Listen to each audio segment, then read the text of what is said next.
A swarm of silent shapes cuts through the night sky over eastern Ukraine. Invisible to radar, guided by coordinates locked hours earlier. Below them, hidden beneath camouflage netting and false rooftops, sits one of Russia's most guarded ammunition stockpiles. There's enough firepower down there to sustain frontline operations for weeks. Within minutes, the depot that took months to build and stock will cease to exist. How did a handful of consumer-grade drones, modified in Ukrainian workshops, penetrate layers of Russian air defense to strike a target Moscow claimed was untouchable?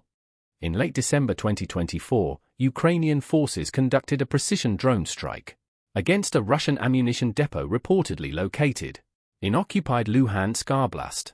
The facility sat approximately 25 kilometers behind active front lines. According to Ukrainian military intelligence, it housed artillery shells, rocket ammunition, and possibly ballistic missile components, destined for Russian units operating across the Donbas region. This strike represents the latest evolution in Ukraine's drone warfare strategy, a campaign that has systematically targeted Russian logistics infrastructure hundreds of kilometers from the front. As conventional artillery duels reach stalemate along fortified lines, both sides increasingly view deep strike capabilities as the key to breaking battlefield momentum. Before the strike, Russia had concentrated significant ammunition reserves in this sector to support winter offensive operations. Intelligence reports suggested the depot serviced multiple artillery brigades and rocket battalions. It functioned as a critical node in the supply chain connecting railheads to firing positions. Russian doctrine relies on overwhelming firepower, expending thousands of shells daily, which makes ammunition logistics the backbone of their entire operational strategy. But this dependence creates vulnerability.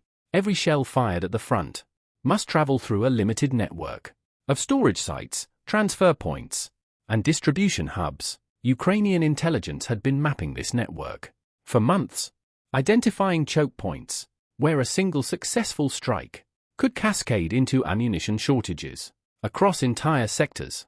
The depot wasn't just a warehouse, it was a pressure point. Russian air defenses in the area included layered systems, short-range Pantsir units, medium-range Tor batteries, and longer-range S-300 complexes, positioned to create overlapping coverage. On paper, this should have made the facility nearly impenetrable to aerial attack. But paper doesn't account for electronic warfare, decoy tactics, or the adaptive intelligence of operators.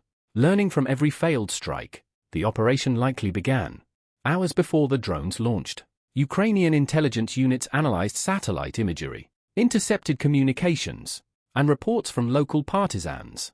Planners identified optimal approach vectors, paths where terrain or electronic jamming might degrade Russian radar coverage. They calculated strike timing to coincide with shift changes, when security personnel are statistically least alert. Around 2 in the morning, local time, multiple Ukrainian drones reportedly lifted off from locations inside Ukrainian-controlled territory. These weren't military-grade aircraft, but modified commercial quadcopters and fixed-wing platforms. Some carried improvised explosive payloads. Others served as decoys to saturate air defenses. The swarm approached from multiple directions simultaneously, a tactic designed to overwhelm targeting systems that can only engage limited numbers of threats at once. At approximately 2:45, the first drones reached the target area.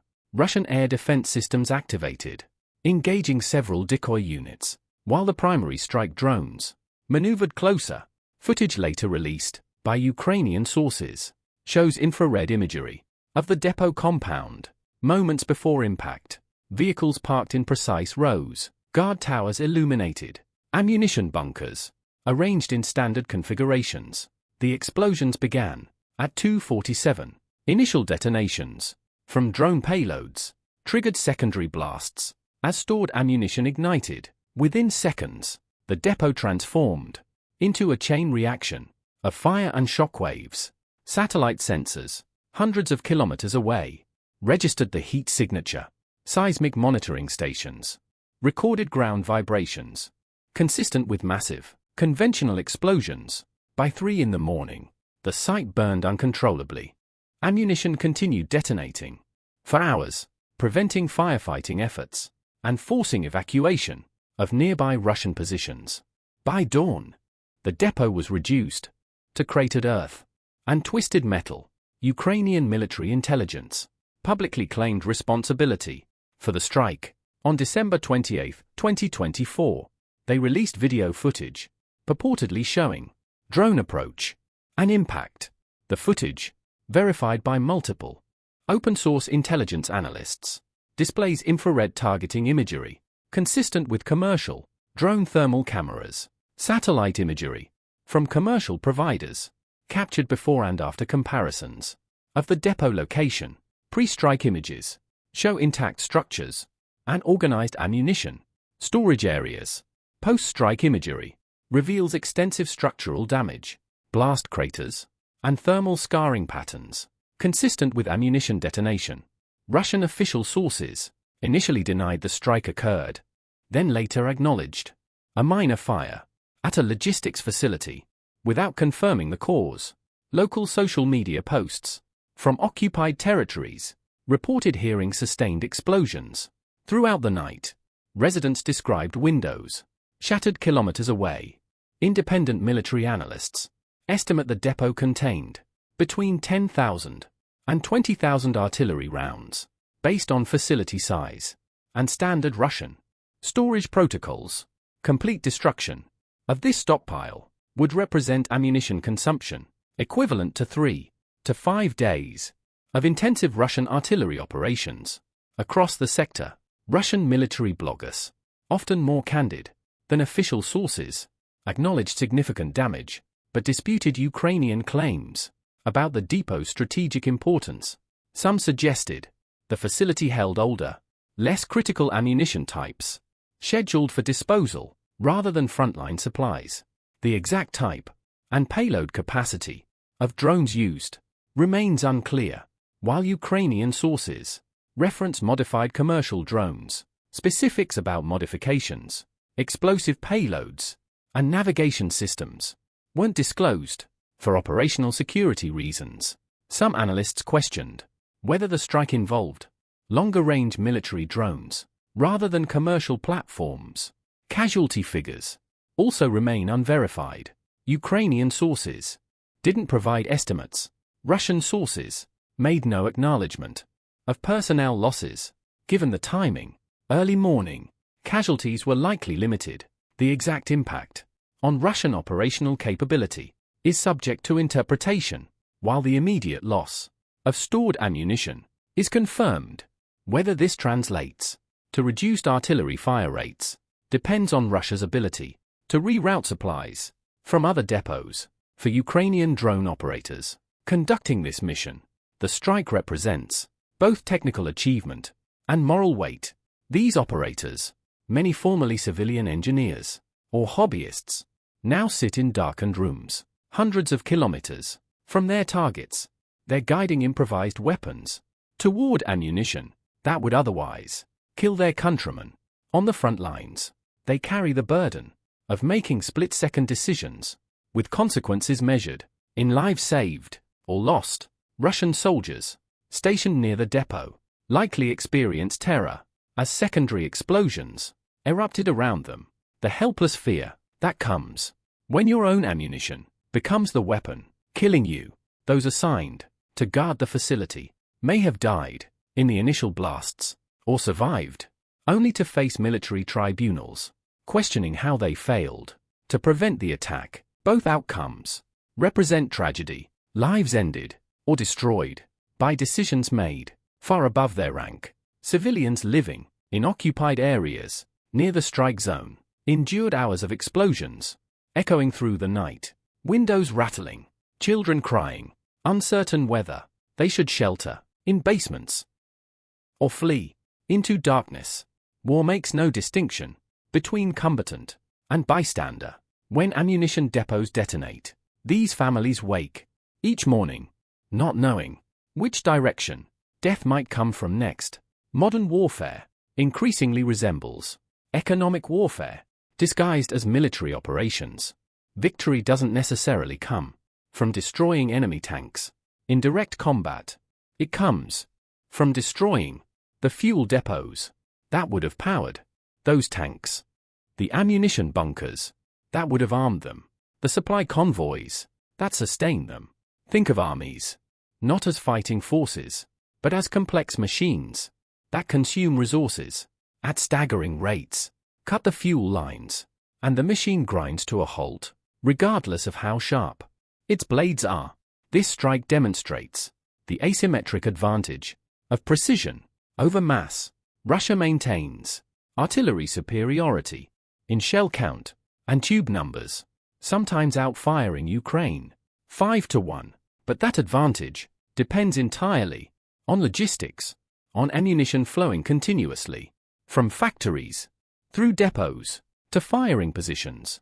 A $500 modified drone carrying a $50 explosive, operated by a $40,000 per year soldier, just destroyed millions of dollars in ammunition that cost billions in infrastructure to produce, transport, and store. That's asymmetry. The strategic lesson extends beyond Ukraine. Every military in the world is watching this conflict and recalculating their vulnerability. How many critical supply nodes exist in your logistics network? How much redundancy have you built? Can your air defenses stop 50 simultaneous cheap drones? What about 500? This is the future of warfare.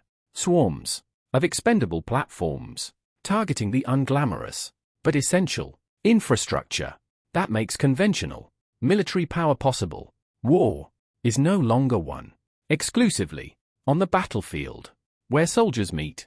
It's won in the shadows, behind the front lines, in the supply depots and railway junctions and fuel storage facilities that armies rarely show. In recruitment videos, the side that protects its logistics while destroying the enemies will outlast the opponent with superior firepower but broken supply chains. This conflict teaches a harsh lesson about modern air defense.